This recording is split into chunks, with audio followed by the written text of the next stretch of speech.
Então, oi Maria, bom dia, obrigada por aceitar o nosso convite, né, de conversar com a gente, com associados da IA Paraná sobre Setembro Amarelo, né, é um mês importante aí de uma campanha, uma oportunidade para a gente falar não só sobre o suicídio em si, né, que é um tema central da campanha, mas da saúde mental como um todo, né, da depressão, de alguns tipos de transtorno, e aqui para esse nosso público de aposentados, né, de pessoas da terceira idade, que inclusive hoje é uma faixa bem ampla, de etária bem ampla, né, a gente tem associados aí de Uhum, 55 até mais de 95 anos, uhum. então, vamos lá. Obrigada, bem-vinda. E já queria começar perguntando, né, por que que é importante a gente falar sobre isso, né? Falar sobre esse tema. Daiana, muito obrigada pela confiança, tá? Eu agradeço imensamente. Espero que essa conversa realmente ela seja uma conversa que possa ajudar pessoas a esclarecerem melhor esses temas. Falar sobre depressão ou falar sobre saúde mental, ou seja lá o que for. Por que é importante falar? Porque conhecimento é poder. Muitas vezes a doença mental ela vem de um jeito que você não percebe e ela se aninha nos teus pensamentos e você de repente acredita que você é aqueles pensamentos. E que aqueles pensamentos muito negativos até te deixam, assim, de uma certa maneira, mais poético ou poética, sabe? Uhum. Muitas vezes a depressão ela chega de um jeito que você acaba dizendo assim: peraí, é que as pessoas não enxergam o mundo como eu. Eu estou enxergando com mais profundidade. O mundo, sim, é muito triste, ele é muito grisalho, sim. E aí, o que acaba acontecendo? Às vezes, essa confusão entre aquilo que eu sou e aquilo que são meus pensamentos, que eventualmente estejam alterados por uma doença, essa confusão acaba sendo muito ruim, porque você não busca ajuda e não busca melhora, porque você não sabe que teria uma melhora. Então, por isso, falar sobre isso é importante. E aí eu já quero começar a alinhavar uma coisa, que eu acho que é bem importante. Lembrem de uma coisa: você nasceu para ser feliz. Todos nós nascemos para sermos felizes. E não uma felicidade que é colocada lá na frente. Já que estamos falando de uma associação de aposentados, você de repente dizia para si próprio, aquele colega do banco, que porcaria, droga, é a hora que eu me aposentar, vou me livrar. E agora você está aposentado ou aposentada. Tá, e agora? E aí você vai deixar a felicidade para mais uma etapa? Não, quando eu tiver meus netos. Não, quando eu conseguir acabar de pagar o meu apartamento. Não, né? Então, nós devemos pensar o seguinte: ser feliz é um conceito que nós deveríamos, do qual nós deveríamos nos apropriar com mais frequência. E dizer, peraí, hoje eu sou feliz pelo quê? Hoje, a data que nós estamos nesse momento. Eu sou feliz porque eu estou fazendo uma coisa bacana, eu estou assistindo um vídeo bom e que é enaltecedor, estou vendo um texto bacana, eu estou percebendo que tem coisas que eu preciso melhorar. Nossa, isso já é um motivo para nós sermos felizes, né? Uhum. Hoje eu tenho a saúde assim, eu tenho, né? Daiana, chega ao cúmulo que eu agradeço pelo meu lençol elétrico, para você ter uma ideia. Eu moro em Curitiba, né? De verdade. Então eu tenho meu caderno da gratidão e eu agradeço. Ai, que bom pela minha cama quentinha, pelo meu. É tão bom nós agradecermos. E quando nós somos gratos ou gratas, nós percebemos a felicidade que está encapsulada nos pequenos momentos e que muitas vezes não percebemos, Sim. né? Então, isso eu acho que é um complemento daquilo que eu quero dizer sobre a importância de falarmos de doença. Valorizar também aquilo de bom que nós temos, além de ajudar na prevenção ou na cura de uma doença mental, também ajuda a você dizer, peraí, eu não sou grata por nada, eu não consigo ser grata por nada. Opa, ajuda no diagnóstico. Se você não encontra nada para ser grato ou grata, vamos examinar o que é que está acontecendo com você. Uhum. E é importante olhar para isso, né? Especialmente nessa fase da vida, assim, porque muitas vezes existe declínio, né? Da saúde, da vitalidade, né? Existem perdas às vezes pessoas queridas, né, começam a falecer, existe o próprio desafio de deixar de trabalhar e se sentir talvez inútil, né? Existe uma série de fatores aí envolvidos que podem levar, né, a uma dificuldade de olhar para essa vida de uma forma positiva, né? Como que é isso, assim? Como que são essas conversas, né, com pessoas mais idosas? Como que a gente consegue diferenciar o que é, às vezes, uma tristeza, que pode surgir, né, algo que é do envelhecimento, a um processo realmente, né, de depressão, que necessite de um tratamento, de um encaminhamento, ou mesmo de uma terapia, né, de um acompanhamento. Bom, é fato que o fato de você estar vivo já implica em que você morrerá um dia. Ponto. E um poeta escreveu, eu não lembro o nome do poeta, mas ele escreveu um poema que diz assim: cada minuto de vida nunca é mais, é sempre menos. Quanto mais nós nos aproximamos, né, da nossa finitude, e podemos deixar isso de forma muito clara e aberta, porque ninguém está escondendo isso, né? É claro que quanto mais nos aproximamos, mais percebemos que aquilo que nos resta na frente, numericamente é menor do que o que está atrás. Eu tenho 62 anos, eu passo por isso agora. Eu penso, né, que se eu viver até 90 e alguma coisa, obviamente eu já vivi metade da minha vida, né? Porque ainda não conheço o caso de pessoas vivendo até os 124, né? Que seria o dobro da minha idade, né? Não, né? Então, pronto. Eu me encontro, estamos junto, amigo ou amiga que estão nos escutando e que estão aqui nos lendo, né? Estamos junto. Então, o que acontece? Olhar a finitude com mais naturalidade, eu acho que é a primeira indicação boa que eu posso dar. Finitude não é perda, finitude é destino.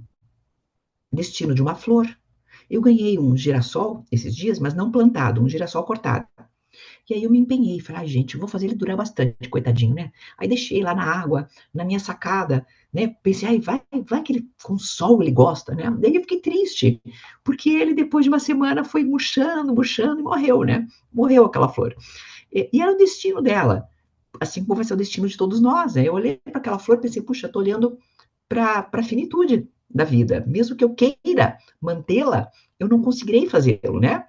Então, isso passará a fazer com que nós, se nós encararmos a nossa finitude de uma maneira mais realista e não pessimista, nós passamos a pensar, peraí, aí vamos para uma segunda etapa. Eu tenho um propósito ainda a alcançar. Qual é o meu propósito? O meu propósito já foi de atender bem na agência onde eu trabalhava. Ótimo. E agora? Qual pode ser o meu propósito? Não é? Eu posso ter o propósito de ser uma pessoa extremamente agradável para todos os que estão ao meu redor. Vou no mercado, cumprimento todo mundo, né? Sou simpático. Por que não? Posso ter o propósito, por exemplo, de dizer, olha, eu não quero ser uma pessoa presa numa cama. Então, eu quero ser uma pessoa que tenha músculos fortes.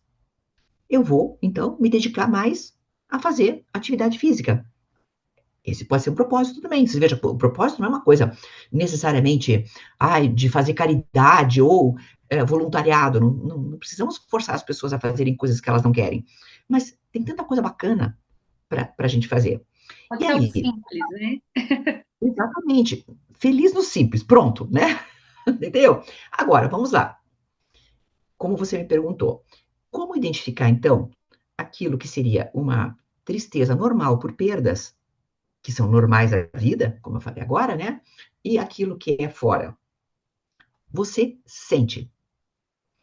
Quando a sua tristeza ela é mais pesada do que já foi em outros tempos, quando ela dura mais do que ela já durou em muitos tempos, abra o olho para você buscar ajuda.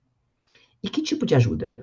Ajuda com um psicólogo ou psicóloga ou um psiquiatra para você reportar ou relatar aquilo que está te acontecendo e para que a pessoa diga para você se realmente é uma impressão sua ou se você precisaria de tratamento. Uhum. Isso, assim, é uma coisa importantíssima, né? Você tentar compreender que um diagnóstico de depressão começa por nós percebermos que nós precisamos de algo. Porque às vezes até a família percebe, mas se nós nos colocamos na condição de negação, nós não vamos nunca buscar o tratamento adequado. Então, eu acho que não é porque uma pessoa é mais idosa que ela deva ser menos consciente, sabe? Dos seus processos, olhar para dentro e compreender. Você não é os seus pensamentos. Os seus pensamentos são uma nuvem que tá em cima de você, como se fosse uma Netflix. Você está assistindo a série Aposentadoria, você está assistindo a outra série que chama-se Meu Netinho, entendeu? A outra série que chama-se, sei lá, A Minha Casa, né? Você está assistindo, mas os seus pensamentos não são você. Você identitariamente nasceu para ser feliz. Uhum.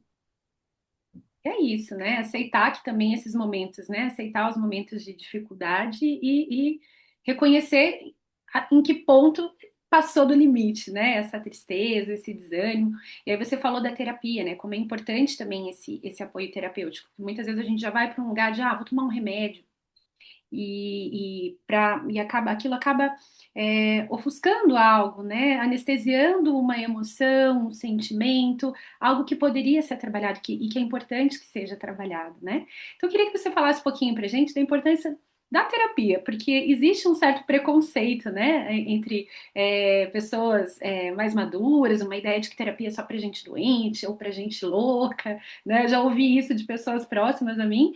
Então, por que que é legal, né? Por que que é interessante, de repente, procurar um processo de terapia? Por que que é diferente, por exemplo, de uma conversa com um amigo, né? Que também é muito importante nessa fase da vida. Um terapeuta, né, um psicólogo, é uma pessoa que serve como um filtro. É isso que é importante, um filtro que tem um certo conhecimento. Uma amiga tua vai dizer assim, amiga, não liga para isso não, vamos lá, vamos sair, vamos, chega, não desanime. Isso diria uma amiga. O que não está errado, essa amiga animar você a sair. Agora o psicólogo diz, tá, você tem um pensamento central quando você pensa em não sair? O que que te passa pela cabeça?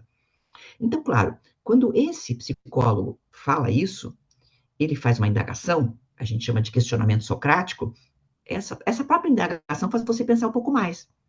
E ele ou ela, esse psicólogo, ajuda você a interpretar, é um filtro mesmo, interpretar essa própria indagação que ele provocou você a fazer.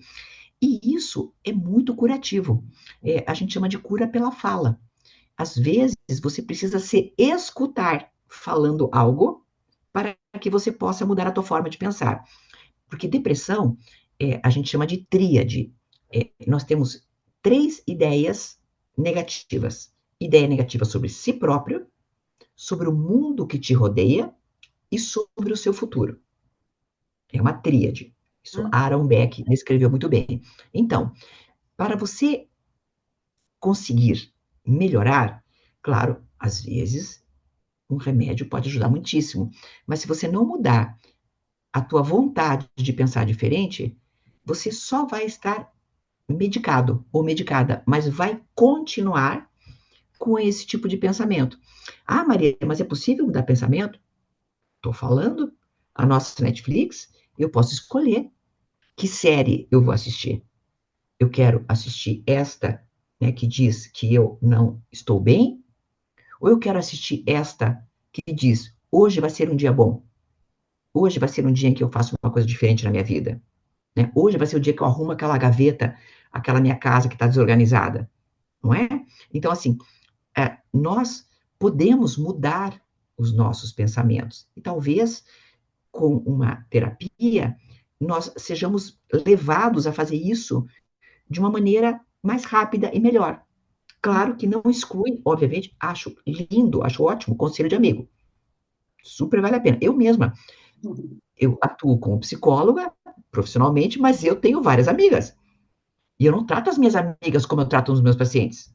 Uhum. Eu digo, amiga, faz favor, vamos, cria vergonha na cara. Óbvio, porque eu estou na condição de amiga delas, né?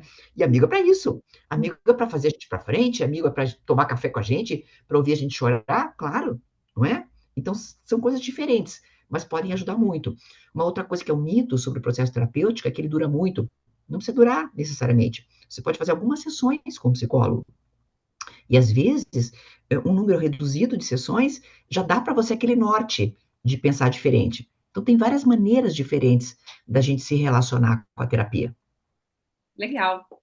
E como que a gente ajuda, né? A gente falou assim de como que a gente percebe que não tá bem, quando precisa de ajuda, e como que a gente ajuda uma pessoa que não está bem, né? Qual que é a forma ideal da gente dar um apoio a um amigo em que a gente percebe ali que, opa, alguma coisa aqui saiu do prumo. Tem duas maneiras. Se a pessoa está disponível para te ouvir e você percebe que você consegue penetrar no coração dela, você pode ser direto.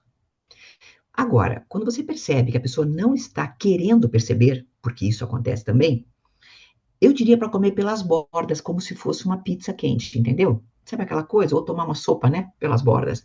Às vezes, nós não podemos chegar chegando num amigo, sabe? É, por mais que nós tentemos ajudar um parente, um amigo, que seja quem for, às vezes, a tua verdade não é a verdade dessa pessoa ainda. E compreender isso. Se esse não é o momento ainda da pessoa perceber que está tão mal, então eu vou me disponibilizar. Eu vou me colocar disponível. Olha, quando você precisar, eu tô aqui. Uhum, Vamos lá. Você pode se animar para sair comigo, para fazer tal coisa? Ou seja, tentar fazer essa pessoa, né, retomar da maneira que for possível um ritmo melhor na sua vida, mas não forçar. uhum, Porque, às vezes, o excesso de imposição é o que assusta a pessoa. sim. E desculpa, tem algo que pode acontecer, é aquela coisa, ah, você não pode ficar triste, você não pode ficar assim, né? E querer forçar a pessoa também a ir para um lugar, para um estado de ânimo que ela não consegue atingir, né? Então tem também esse cuidado, né? E veja, você tem toda a razão, você deu um exemplo bom. Quando você força alguém a fazer algo, a pessoa não quer fazer e não vai fazer. Não adianta forçar também. A gente já percebe que tem gente. E aí o que acontece? Qualquer outro tipo de ajuda que você vai oferecer, tipo assim, ah, vá fazer uma terapia, tá? A pessoa já também encara como sendo mais daquilo que ela não quer, entendeu? Uhum, E aí então você acaba tendo um problema. Você força demais e até a busca por ajuda a pessoa não quer fazer. E olha, eu tenho exemplos que aconteceram comigo e até acontecem ainda. Essa semana mesmo, uma mãe me mandou um e-mail me pedindo para tratar o filho dela, filho jovem adulto. Tá, e aí eu disse, mas ele quer? Não, ele não quer, mas primeiro eu quero marcar com você, depois eu vejo. Então veja, esse menino não marcou, né? Ou seja, não tem como você impor um processo para alguém que não queira fazê-lo, sabe? uhum. Tem que partir da pessoa também, né? Um movimento Tem, de busca de ajuda. tem. Então, isso. Então, por isso que a gente precisa comer pelas bordas, entendeu? Às vezes não é o momento daquela verdade sua ainda a ser ouvida, mas coloca lá a sementinha e tal, que um dia vai dar certo, sabe? Uhum. Legal. E a gente falando então de prevenção, né? Você falou sobre a questão da gente ter um reconhecimento, né? Uma aceitação do processo de finitude da vida, né? Da gente encontrar propósito, de ter a gratidão, né? São coisas um pouquinho mais abstratas e de uma forma mais prática, né? O que que é recomendado às pessoas, especialmente da terceira idade, né? Que tipo de hábito, que tipo de comportamento, atividades que podem favorecer, né, uma saúde mental nessa fase da vida, né, e que evitem problemas, né, como a depressão. Três coisas. Exercício físico, não o fofo, aquele que canse, tá? Então, não é fofura, é cansar. Ah, mas eu não posso fazer meu joelho. Você caminhe mais rápido. Caminhe 2 minutos devagar, 2 minutos mais rápido. De forma que você sinta que tem um esforço, tá? Então, isso é importante. Então, por quê? Eu vou explicar. Porque nós temos vários estudos já comprovando que nós temos uma proteção neuronal com o exercício físico. Tá? Então, assim, todas as ites, as neurites, por exemplo, né, são inflamações dos neurônios que podem causar depressão. Então, exercício importantíssimo. Eu diria quatro coisas, não três, tá? Então, vamos lá. A segunda, uma alimentação saudável. O que é alimentação saudável? Gente, não precisa nem explicar. É só voltar ao que era antes. Arroz, feijão, verdura, acabou, entendeu? Ou seja, não é inventar a roda. Não é processado, não é muito doce, não é esse tipo de coisa. Vamos lá. Terceira coisa. Eu falei dela, mas é bom repetir. O caderno da gratidão. É muito simples. Pegue qualquer caderno seu. E, todos os dias, se puder, eu às vezes pulo, tá? Às vezes pulo porque eu esqueço e tal. Mas escreva motivos pelos quais você é grato ou é grata. Ajuda muitíssimo. Nos centra numa emoção positiva, isso é importantíssimo. E, nos dias em que você está mal, leia as páginas que você escreveu nos dias anteriores, que é muito terapêutico. E a quarta coisa é socializar. Ah, mas eu não gosto. Não interessa. Todos nós sabemos que o convívio social, e não é aquele de ficar olhando internet, olhando rede social dos outros, não. Tá? O convívio, conversar, tomar um café, trocar uma receita, não interessa. Sair para dar risada, isto todos nós sabemos que é extremamente positivo para todos nós. Nós estamos vivendo uma sociedade em que as pessoas estão se enclausurando, estão vivendo em cápsulas, porque confundem rede social com socialização. Uhum. Mas a socialização é jogar conversa fora, como faziam os incas e os maias, tá? Exatamente, né? Trabalho, jogar conversa fora. Jogar a conversa fora. Aquilo, exatamente. Isso a gente precisa retomar esse hábito.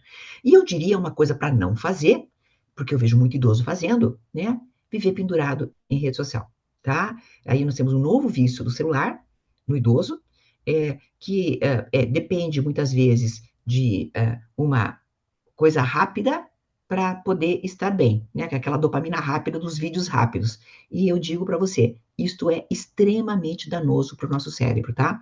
Nós precisamos, além de exercitar nosso físico, exercitar o cérebro. E o cérebro a gente exercita fazendo atividades que requeiram de nós algo. Por exemplo, uma atividade manual que é um crochê. De verdade, eu faço, tá? Então, por isso que eu te digo. Ou pintura. Ah, pode servir pintar caderninho, que nem Bob Goods, que hoje em dia pode. Ler, ler de verdade, ler leitura de verdade também. Então, são coisas que podem substituir um pouco esse vício nas redes sociais, que está pegando muita gente, tá? Curso de línguas também, né? Atividades, jogos. Deus, sim, coisas que façam, sabe, o teu cérebro pensar diferente, sabe? Pensar diferente. Ou outros cursos, que tem cursos tão legais hoje em dia, e tem muitos online também. Por exemplo, curso de formação de plateia, acho tão bacana, que são cursos que mostram para você que tipo de música é, música clássica, como é que não é, você entendeu? Que tem história da arte, é uma série de coisas que façam você pensar mais devagar. Não pensar rápido, daquela forma que as plataformas querem que você faça, sabe? Uhum. Manualidade, arte, né? Leitura. Também ajuda muito, muito, muito, muito, É, muito. a EA oferece várias atividades como essa, também aula de dança, aula de língua, yoga, jogo de baralho, café. Meu Deus! Mas Gente, mesmo então fora, tá tudo tá ali. aí, pronto. Na própria cidade, né, existem várias atividades aí disponíveis para idosos, né, ir numa biblioteca pública, vários equipamentos culturais, né, que têm atividades que podem ser Gente, acessadas olha, com um é custo até infinita a reduzido. possibilidade que você tem. E é tão bom, sabe, querida? Tão bom. Aí você aproveita, já socializa também, entendeu? A gente precisa aprender que o mundo moderno trouxe coisas ruins para nós, muitas coisas ruins. E que muitas coisas que havia há alguns anos, antes da internet, eram as coisas melhores. Então vamos retomá-las. A conversa, você entendeu? O colega, o curso presencial, o que você falou, baralho. É fantástico. Jogar uma tranca, entendeu o que eu quero dizer? Mas jogar presencial, com pessoas, estar ali, sabe? Ter esse contato, né? Estar Sim, com outras pessoas. com Maria, outras pessoas. você tem alguma mensagem final, alguma coisa, alguma informação que acha importante a gente trazer para os nossos associados?